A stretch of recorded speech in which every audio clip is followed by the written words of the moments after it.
சீமானா என் வாயால் அதை சொல்லக்கூடாது என சேகர் பாபு கொடுத்த ஆணவ பேட்டி குறித்து தான் இந்த காணொளியில் நம்ம தெளிவாக காண இருக்கோம்.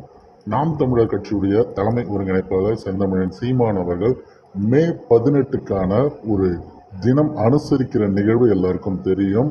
அது துக்க நிகழ்வாக இருந்தாலும் அந்த இடத்துல நம்ம விழுந்து விட்டோம்னு சொல்லிட்டு எதிரிகள் நினைத்து விடக்கூடாது என்பதற்காக அது இன எழுச்சி நாளாக நாம் தமிழர் கட்சி முன்னெடுத்து வருகிறது. அதில் இந்த திராவிட ஆட்சி என்னென்ன வேலைகள் செய்கிறது அப்படிங்கிறதும், குறிப்பாக இப்ப நடந்துக்கிற ஆட்சியில ஒரு விஷயத்தை கூட சரியா நம்ம குறிப்பிட்டு பதிவு பண்ண முடியாது. கச்சத்தீவுக்கான நாடகமும், இலங்கை தமிழர்களுக்கு ஏற்பட்ட பிரச்சனைகளை காங்கிரஸ் கூட நின்று துரோகம் செய்தது திமுக, துரோகி அப்படின்னு ஒரு விஷயத்த பதிவு பண்ண உடனே பாத்தீங்கன்னா அவருக்கு கோபம் வந்துட்டு இருக்கு. இதை பத்திரிகையாளர்கள்லாம் பாத்தீங்கன்னா நேரடியாக இன்றைய தினம் சேகர் பாபு அவர்களிடம் கேள்வி எழுப்புறாங்க.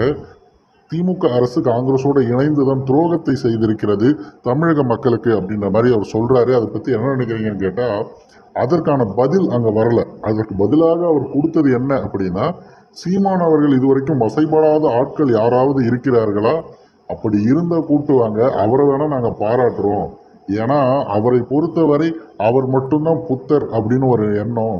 அப்புறம் எனக்கு வாயில ஏதாவது என்ன சொல்றதுன்னு தெரியல, அதை என் வாயால நான் சொல்ல விரும்பல அப்படிங்கிற மாதிரி ஒரு வார்த்தையை சொல்றாரு. அப்பனா அவர் என்ன ஒரு இழிவான வார்த்தையை பயன்படுத்த வந்ததாக அவரே ஒப்புக்கொள்றது போலதான் அந்த பேட்டி நமக்கு கற்பிக்குது. இதுல ஒரு விஷயம் தெளிவா புரியுது. ஆனால் சீமான் அவர்கள் கேட்ட கேள்விகளுக்கான நேரடி பதில் அப்படிங்கிறது அங்க இல்லை. அப்ப உண்மையிலே அண்ணன் சீமான் அவர்கள் கேட்கக்கூடிய எந்த கேள்விக்குமே பதில் இல்லாமல் இப்படியே எத்தனை காலத்திற்கு இவர்கள் ஓட்டி விடுவார்கள்? அதை நம்ம மழுங்கடிக்கணும்.